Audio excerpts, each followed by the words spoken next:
Hello everyone and many blessings. My name is Ashley and welcome to Worth the Read.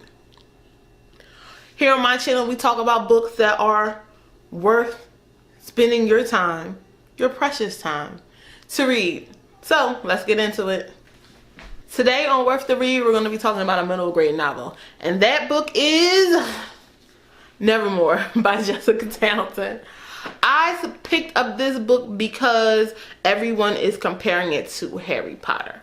And that's the only reason I picked up this book. I don't read middle grade novels because they can be a bit boring after a while. So in my mind, I went into reading this thinking, I'm going to love this book. I do not suggest you do that. I suggest you go into this book with an open mind and not with a comparison to Harry Potter. And that's what I did. And I feel like it wasn't fair to the book. It never gave the book a chance because in my mind, this is going to be as good as Harry Potter. That's what everybody is saying. But who is everybody? Because clearly they got it wrong. This is a good book on its own. Do not give it the pressure of being the next Harry Potter series. This is Nevermoor. And that's what you should read it as its own book. This book is about a girl named Morgan Crow. She is a cursed child. And in her world, cursed children are blamed for everything that happens. You know, anything that goes wrong, anything that goes slightly wrong, anything that could be considered human error on their part is blamed on her.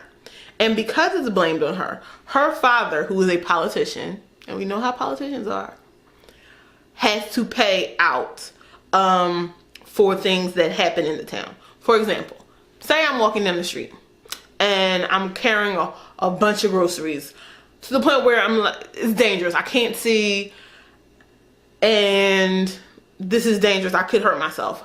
Say I trip going up the stairs. But in the process of carrying the groceries down the block, Morgan walks by me. I trip up the stairs because I can't see because I have all these groceries and I break my leg.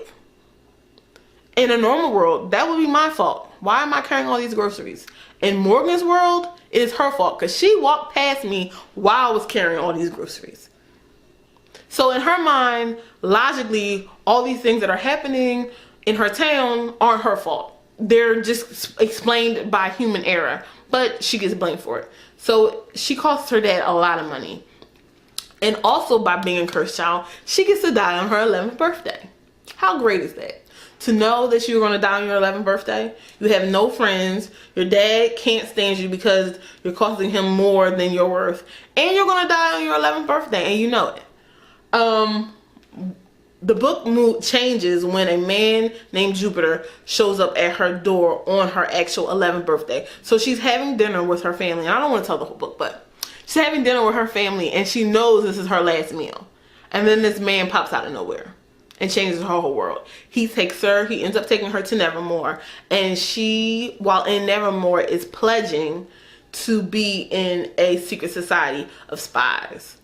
So the book is interesting. The synopsis is very interesting. It's an interesting book. I enjoyed it. It is long. It's almost 500 pages. And again, when you get into that range of pages, you have chapters, whole chapters, or half a chapter that aren't necessary. And there were chapters like this in this book. But it was enjoyable. It's fast paced at times, and then it dies down. I'm not a huge fantasy reader, but I can understand why people were comparing this to Harry Potter. It's a great book. I give it 3.5 stars. That's a good rating for me. I'm very critical of the books I read because I don't have much time to read. So I want all my books to be 5 out of 5 stars. But if you have a child that's in middle grade that enjoys reading, I suggest you get this book for them. Again, I give it 3.5 stars. I said 3.5. I gave it 3.5 stars. And I would suggest it to you. So if you're looking for a good fantasy book and you're not going into it thinking that this is going to be the next Harry Potter, try Nevermoor by Jessica Townsend. It's worth the read. So that concludes my video about Nevermoor by Jessica Townsend. If you like what you see and you want more, comment, rate, like, subscribe, say hello. If you're in Philly, say what's up. What's up? And have a great day. See you guys. Bye.